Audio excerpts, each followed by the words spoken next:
What is a company? A company is a group of people, and that really is all a company is. And so, if you're going to have a group of people together, they must be happy people. And if they're going to be happy people, they've got to be led by somebody who is happy themselves, who loves people, who cares generally about people, and who looks for the best in people, who is somebody who doesn't criticize, but who praises and brings out the best in people. So we look for people who are are great leaders of people because they genuinely care about people, and I think we're lucky at Virgin. That's the kind of people we've got.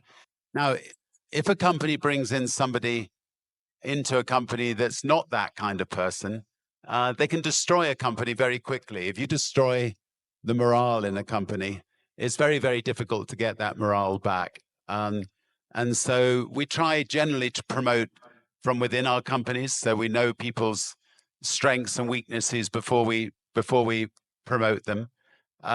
We do sometimes bring people in from outside, and we try very hard to to make sure that they're the kinds of people that we'll get on with. There are some entrepreneurs who are good managers, but there are some entrepreneurs who are just good at starting things, and then they need good managers to actually manage the business.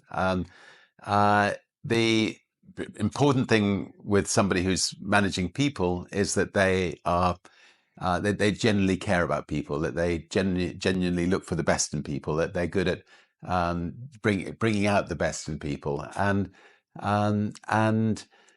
that's the key for an entrepreneur who sets up a new business, to find somebody who can manage their business, who is a person who can get out there and praise and not criticize people. I think you motivate people by genuinely caring about people, by putting your staff first, even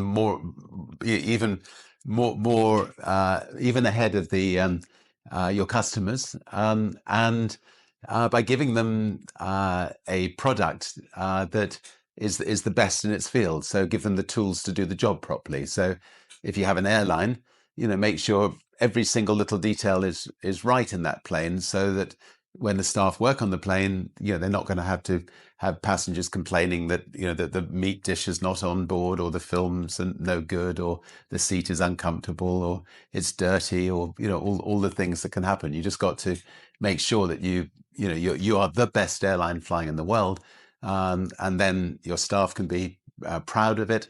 They can be smiling, and then the passengers will smile, and you'll have a successful company.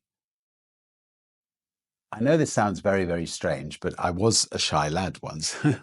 And so I had to overcome that shyness initially. And it was difficult for a while. I remember the very first interview I ever did was on Radio 4. He sent me the tape, where I sounded incredibly articulate. And I was rather chuffed with it. And then I got around to the other tape that he sent me, which was longer than the first tape, which was all my ers and ums.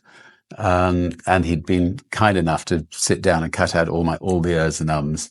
And then I listened to the tape with the ers and ums in it, and that was the start of quite a long training to try to get myself to be slightly more articulate. And strangely, I think it made me more real, not to be slick, and to sort of coming straight out of, say, Oxford University or Cambridge University Debating Society, talking about something. So I think that I might have come across more real, which maybe helped us in business rather than hindered, strangely. I think you've got to, if you're doing a speech, make sure you know what you're talking about. Speak from the heart. Keep it short. I mean, if you're actually doing a formal speech, keep it short.